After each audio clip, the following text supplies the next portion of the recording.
One, the story is about the fact that our credit ratings are improving. And that's a fact, you know. The story is also about the fact that we have achieved some measure of stability with our national currency, you know. So that's the story. That's part of the story which needs to be told.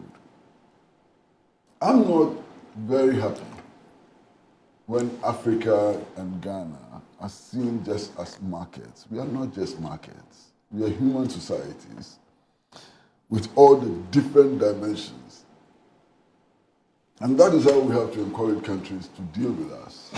You know, not just as markets, but as human communities, engage in all kinds of things and so on. Now, I say that part of the story just has to do with favorable credit ratings.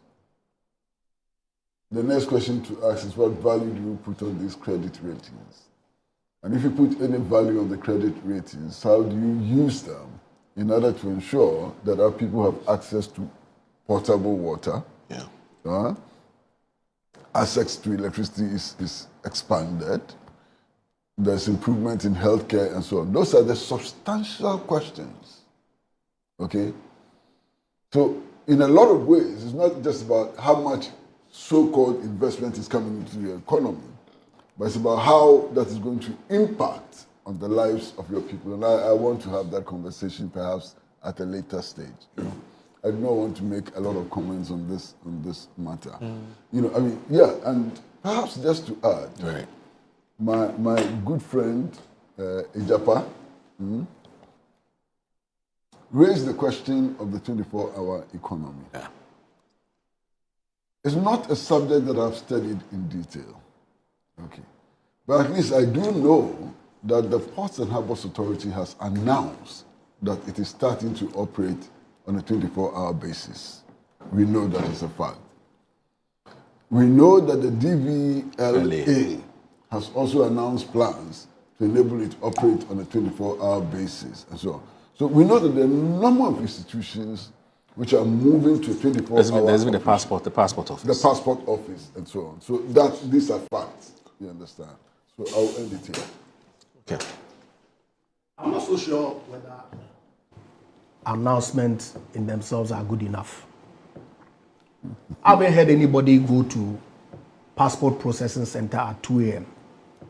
Unless, of course, you can demonstrate that your media house has gone to passport office at 2 a.m. to go and see people standing there going through the process of acquiring passports. We were told that some DVLA office in Adenta, so you live in Weja, or the 24 hours, no, you live in Sekendi, or you live in Takwa, that part of Ghana is not part of the so-called 24 hour that was promised to all of us. Is that the suggestion? And you see, yes, Ebe then, but you a spokesperson for the NDC or government or something. How does speaking? So let me. What is true? What is the truth? What is the truth? Which one is the truth? What you're saying? I'm saying that. What you're saying is that, let's say you're talking about DVLA. So it has started in Adenta, so there's a problem. It has started. I haven't said so. From your own words. I'm saying that. If it starts from Adenta, the promise, you can move to Sekendi where you come from. So let it get there, and then we can have a conversation. Because as far as I'm concerned, are you not recognizing the fact? Hold on. I haven't gone there to verify. I haven't gone there because I cannot, for the life of me, understand why I have to wake up at 2 a.m. to go for driver's license or to renew my roadworthy certificate. I cannot understand why I should do that. And so let's see, you are the media people, go there and go and find out whether indeed and in fact people are using these services. And let the people of Ghana know. But the point is this, the promise was not made to the people of Adenta, it was made to Ghanaians. So open it in every district and we can begin to have a conversation. Or the people of Sekendi who desire to wake up at 2 a.m. to go to driver's license should come to Adenta for that. Is that the suggestion? I do not think so at all. And look, it's good. Our credit ratings are improving. And why not? we got to a point where our economy was challenged, right? But what is the cause of why our credit ratings are improving? We won't give credit that the debt exchange and all the things that the previous government did. Take off your glasses and I'll show you the data. You can read the Fitch report.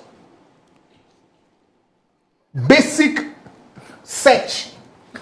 Ghana's sovereign credit ratings have seen positive revisions by all three major agencies in mid-2025, with Fitch upgrading its foreign currency ratings S&P. These upgrades reflect successful debt restructuring efforts. Fact.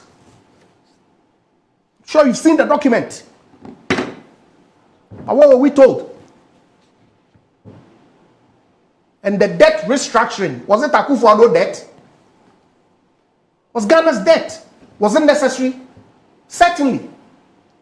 Was it going to have consequences on a positive trajectory for our economy? Yes. So we can't give basic credit to that one too is too much to ask. I agree, government is a continuum. Certainly. Why not? But when you bastardize a previous administration for a certain process, and we all know, yes, of course, we want to play ostriches with the facts. If you give me opportunity, I'll go there.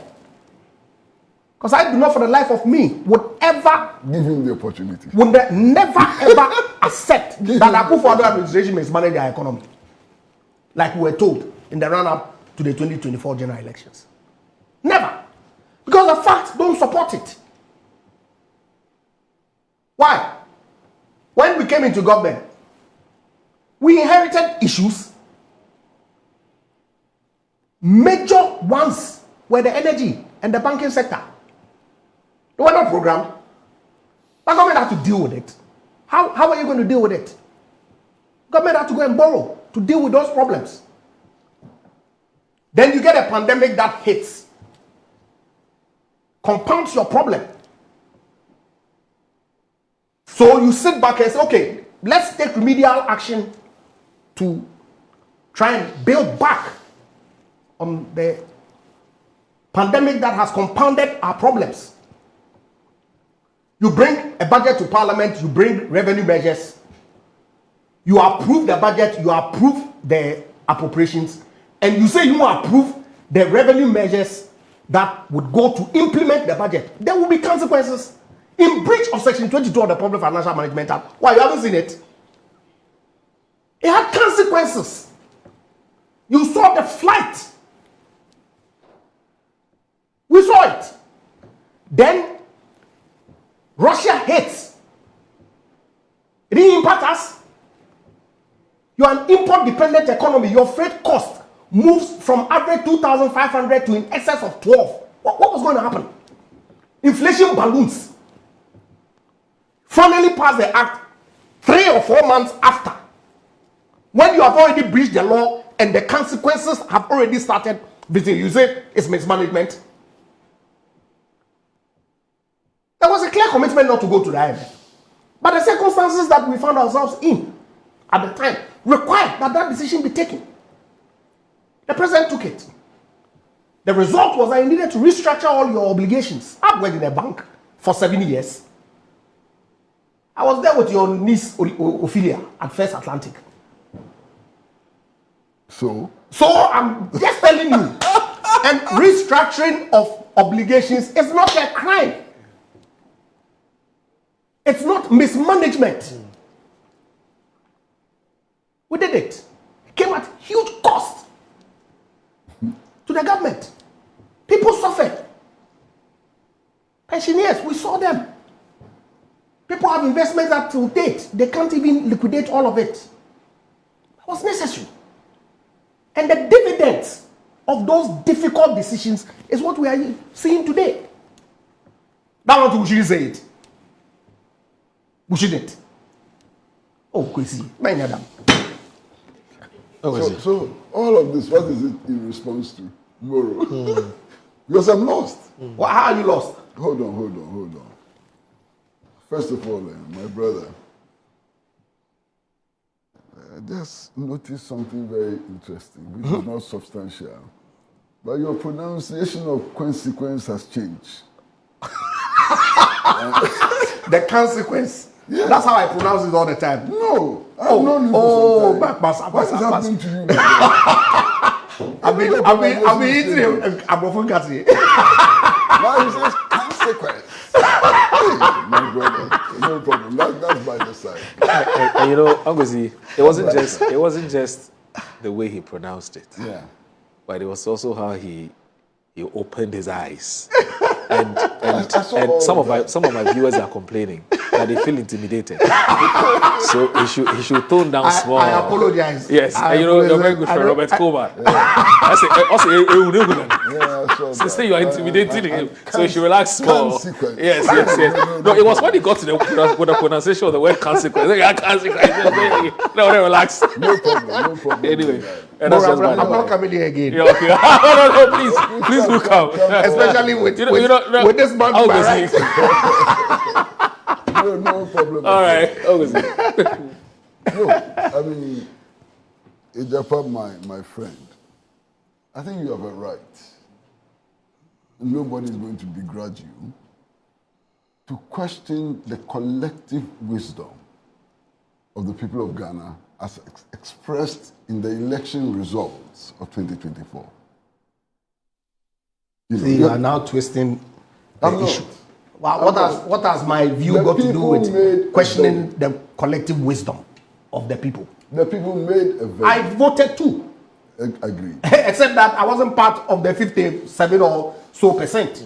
Fantastic. So let's not go to questioning the collective wisdom. I haven't questioned any collective wisdom. They made a decision. Yeah, they took a decision, same as they took in 2016. Exactly. So what's the issue? Exactly. And behind let's not bring these tangential trying to cite people against. I mean, what is questioning the collective wisdom? I won't question any collective wisdom. And please let me. Whether or not the economy was doing well, okay, whether or not the social sector was doing well, and so on, all of those, can be expressed or were expressed in the outcome of that election. And I think it's important that we respect the outcome of that election. Rather, create the impression that the people of Ghana, in their collective, made mistakes. I don't think that they made mistakes. Look, the facts are clear. Within the last 7 months, inflation figures have improved substantially. Within the last 8 months, the value of the cedi has appreciated from 17 to $1 to about 10, 11 to $1. This is also a fact. You understand? It's also a fact that credit ratings have improved. These are all facts. No matter what you say, we cannot run away from these basic facts. For me, what we are discussing now is whether or not some measures have been started which will lead to a fulfillment of some of the promises which were made. And you admit that they have started, except that you say that they have not covered the whole country. The mandate is for 4 years, it's not for 8 months, my brother. Kwesi, he says until he gets to second data credit, he's not prepared to give any credit. But that's exactly what I'm saying. I'm quoting him right. Yes.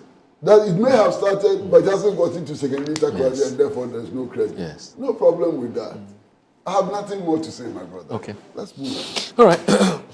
Now I'll respond because it is not true. Oh, you respond to this one? Why not?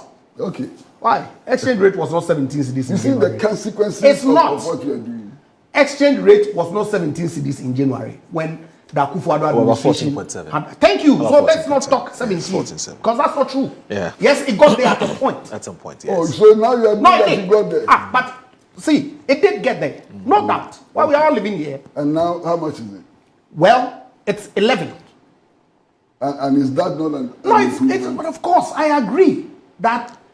See, yesterday I listened to Dr. Prempe, my former boss. Okay. Ekusi saying. Opoku Prempe. We've heard what the IMF has said.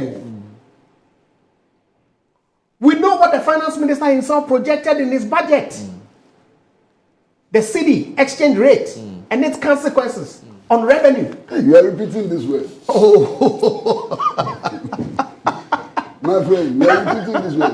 What did you say? Consequences. I would say it's called. if my it's pronunciation is wrong, you it's can correct me. I'm happy to learn. phonetics. Oh, Master, who am I? Who am I to correct you? It's called Oh, phonetics. of course, we all learn. So Please allow. It's phonetics. Phonetics. Phonetics. If it's incorrect, I'm happy Please go to ahead. learn. Please go ahead. I don't have a problem with it. So. I don't have a problem So with it. really, I'm enjoying it. Okay. and I didn't say Yeah. that the economy was good or perfect in the run-up to the election. Yeah. No. I said that we had a challenge that then forced us to go to IMF, Okay. contrary to what our own position had been all along. Right. But we began to make progress after very difficult decisions had to be taken that impacted people. Of course, they expressed their angst in the election, no doubt. That's why we lost. Okay. But I'm saying that the consequences of those decisions is what we're seeing today. Okay.